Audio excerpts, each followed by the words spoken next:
Of the 6 billion people in this world, at least 1.6 million people die every year of some form of violence. However, not all of those people going after violence as their only solution find that there are hundreds of other ways that they could solve their problems. In fact, the true solution rests in the heart, where thoughts and feelings come out in the form of harmless words. Violence often tends to appear like the right thing to do for the time being, but it usually causes an everlasting impact on the victim. As Gandhi once said, "I object to violence because when it appears to do good, the good is only temporary. The evil it does is permanent." Choosing the path of nonviolence, Gandhi was a man who always expressed his thoughts and actions through nothing but the use of mere words. He was a fierce pacifist, and he faced much discrimination and was mistakenly arrested many times. But he still tried to establish religious unity and still tried to fight for Indian independence. Gandhi certainly is extremely moral for human standards. In fact, he's superhuman. As a young boy, Gandhi never really expressed any sort of thoughts about violence. He was just like any other child of his age, playful and troublesome. But there was an aspect that made him stand out more than everyone else. He had surprisingly expanded a sense of responsibility, perhaps because of his father's strict guidance. Mohandas Karamchand Gandhi, better known as Mahatma Gandhi, was born on October 2, 1869 in Porbandar, Gujarat. He grew up in a fairly wealthy family, attending school in a nearby city called Rajkot. At the early age of 13, Gandhi was married to Kasturba. Shortly after his marriage, Gandhi left to London with his dream of pursuing a degree in law. There, he was exposed to people of a wide range of thoughts for the first time ever in his life.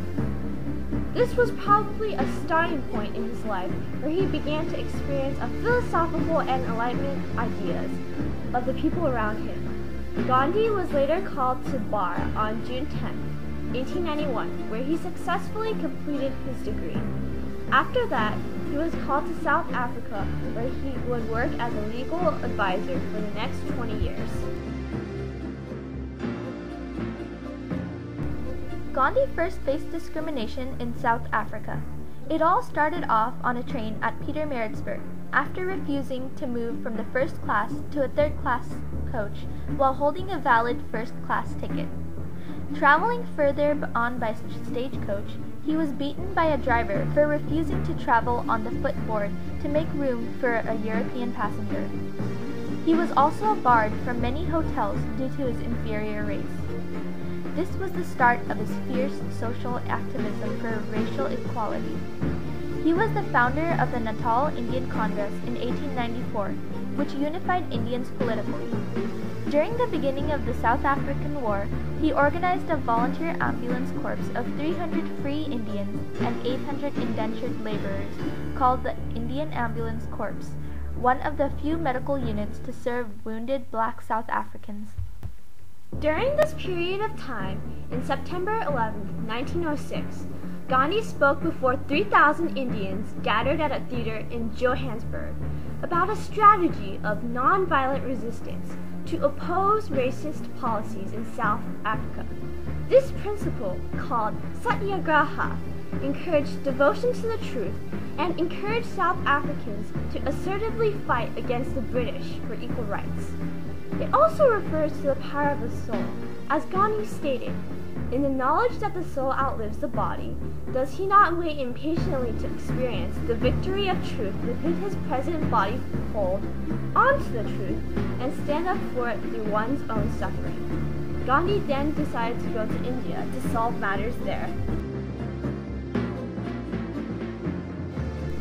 It is now well known that Muslim appeasement was an inseparable part of Gandhi's doctrine of nonviolence. Gandhi believed Hindu-Muslim unity meant not unity only between Hindus and Muslims, but between all those who believe India to be their home, no matter to what faith they belong. He was aware that many Hindus had distrusted Muslims and worked to make their relationship stronger. He made very strict rules that enforced Hindus to have respect for Muslims. A Hindu may not insist on playing music while passing a mosque. He may not even quote proceedings in his own or any other place for the sake of playing music. He stated, If the Hindus wish to cultivate internal friendship with the Muslims, they must perish with them in an attempt to vindicate the honor of Islam.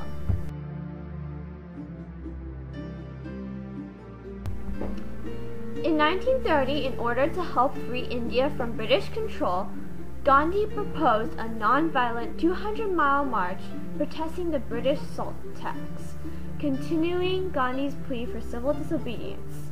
The salt tax essentially made it illegal to sell or produce salt, allowing a complete British monopoly. On April 5, 1930, Gandhi and his Satyagrahis reached the Indian coast after 24 hours of marching. From there, he picked up a tiny lump of salt, breaking the law.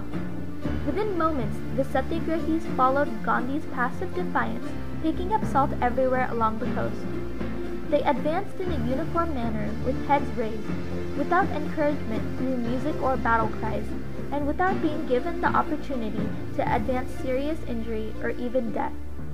The police attacked repeatedly, and the second group were also beaten to the ground. There was no fight, no violence. The marchers simply advanced until they themselves were knocked down.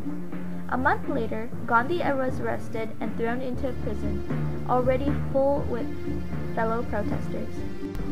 The Salt March started a series of protests, closing many British shops and mills. A march to Darshana resulted in horrible violence. The non-violent Satyagrahis did not defend themselves against the clubs of policemen, and many were killed instantly. The world embraced the Satyagrahis and their non-violence, and eventually enabled India to gain their freedom from Britain.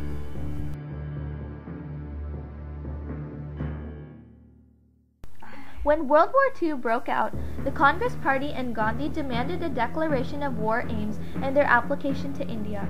As a reaction to the unsatisfactory response from the British, the party decided not to support Britain in the war unless the country were granted complete and immediate independence.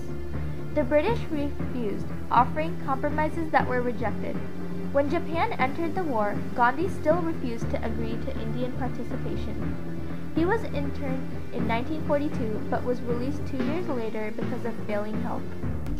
By 1944, the Indian struggle for independence was in its final stages, the British government having agreed to independence on condition that the two contending nationalist groups, the Muslim League and the Congress Party, should resolve their differences.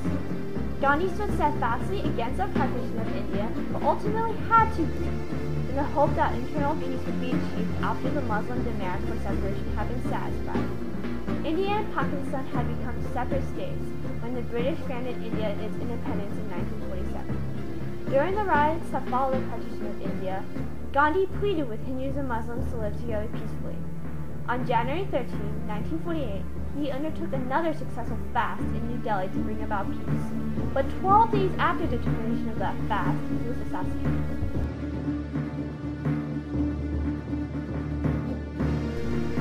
Gandhi once said, "We must be the change we wish to see," and clearly he has become an example of his own words.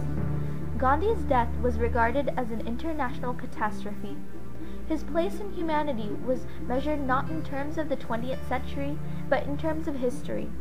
A period of mourning was set aside in the United Nations General Assembly, and condolences to India were expressed by all countries.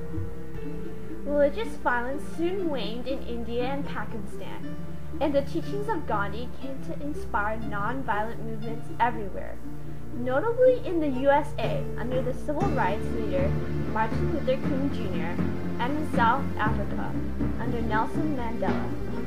Gandhi proved to the entire world that problems could be solved without the use of violence. He strongly suggested that anything could be accomplished with the use of words, and even today his principles are still widely remembered by all.